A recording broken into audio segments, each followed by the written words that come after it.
dhaqankii Soomaaliyeed hore hay ninba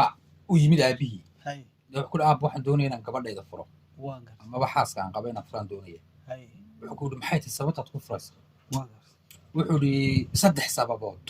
ama 3 waxyaaloodba kuma qabi karo waan gar ii sheeg buu ku yidhi waa run kow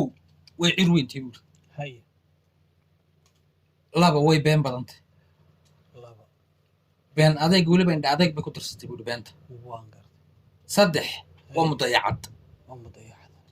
ma waxa qeyr mas'uul haa hay gogol dhaafkana way taqaanaa hay dabeetana wuxuu ku yidhi 3daaba hay hooyadaa baan ku qaba hay inanku xanaaqo deetana aabihii buu la dagaalami saddex gaaray hooyada ma ku qaba haa 3daa macnaha hooyadaa way tahay wey eenar waa musiibe haa hay inanku wuu naxay wuxuu yidhi haddaad caddayn weydo hay oo aad caddaynteeda keeni weydo hay waxa way noo kala dareeri maayaan hay macnaha way noo dagaal wey صح أبي مركز كله aabihii buu ku yidhi aabihii buu ku yidhi waan kuu caddaynaya هاي neef buu qalay وانغر neefku markuu qalay muqumad baa ayaa raggii hore loo samayn jiray وانغر hilibka inta jiirka muqumad laga soo jeedo muqumad bay uga samaysay هاي marka tii cirweyniduu tusaya in cirweyntii هاي muqumadiibuu loo gogoy joog baa loogu riday وانغر joogii markii lagu riday subaxii bay soo hor dhigtaa هاي intuu jooga malgacad saa ugu kaakiciyo oona waxba kama qaatay saa u kaakiciyo صح ayuu ka kacaa وانغر markuu baxay deetana islaantii ka saartaa وانغر macnaa dee kulba inbay qayb bay cuntaa وانغر maalinta labaad saas lagu kaakiciyaa uu ka kacaa oo u timaada markuu bannaanka u وير baxo way تاتا cuntaa haa هاي haddana saasuu yara taataabta baashi buu laaqaa joogii sidii ku dhammaystay وانغر tii cirweynada meega haysaa buu ku yidhi هاي haa buu yidhi joogii dhammasoo iyadii kumuu tegin عجيب وانغر waxa kuugu dareeya buu yidhi tii xoolo moognimada صح قير مسؤول haa amaba beenta هاي awr buu halkaa ku dabay هاي wuxuuna awrkaa ilaali هاي geeli baa laga daba geynayaa صح haye baa tiri koor buu markaa awrku leeyahy هاي koorta waxaa la yidhahdaa baal geela lagu dhegeysto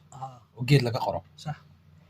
tan dhalam dhalamta ku tiraay haa xoolaha marka luma lagu raadiyo haa wataa ay jalisku kala haa jiliskoo kalaa waan gartay jiliskaasaaba iyada lagama tilaaban siribee haye kadibna waxay samaysay koortu bay dhegeysataa haye awrkii ma soo eegtay haa iyadoon eeginba صح been bay sheegaysaa ma ogti haye awrkiibuu odaygii inta koortiibuu geed suray صح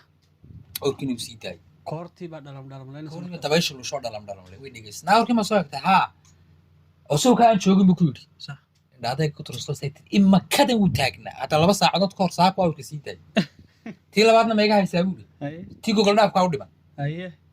wuxuu ku yidhi waa odaga baa cajiib fiidka haye marka xooluhu soo hoydaan waxaad iska dhigtaa qof masqaniinay haye inankiiba inankii masbaaqaniinay uu dul fadhiistay inankana wax suuxsano xumba beeno afka kasii keeno allagu masbaaqaniinay alla masbaaqaniinay oday baa loogu yeedhay oday sheekhoy dee fahansan yihin waan gartay odaygii sheekhaas yidhi naagtii gogol dhaaf samaysay ha u soo dhowaan tii gogol dhaaf samaysay ha u soo dhowaan inankiiba mooday inuu go'ayo laa ilaaha illa allah shahaada u qabta waa markii ugu dambaysa wax sidee inankaagu go'ayo dulta waxta alla marma waxba alla laba ma waxba gogol dhaafkii halkaas ka soo baxay waan gartay saddexdiiba markaa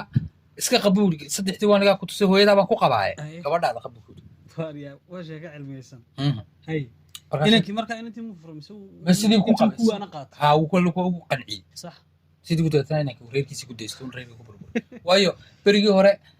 si yaroo dhib yara reeraha laguma burburin jiraanba guurku wuxuu ahaan jiray hindisaa laga samayn jiray dadku way isbaran jireen mudday wada sheegaysan jireen qofka dabeecadiisa dadnimadiisa waxaas dhan baa la ogaan jiray صح macnaha wuxuu ahaan jiray guur dee xeel dheeri lagu dhisay oo in badan laga baaraan degay صح marka lama jeclay inuu si yaroo dhayalana ku burburo ama si dee malaayacni lagu kala tago saan ubadkaasi meeshaa ugu dayacmin صح oo aan magaranaysaa dhibkaasi u imanin waan gartay marka sheekaduna intaasay ku dhammayd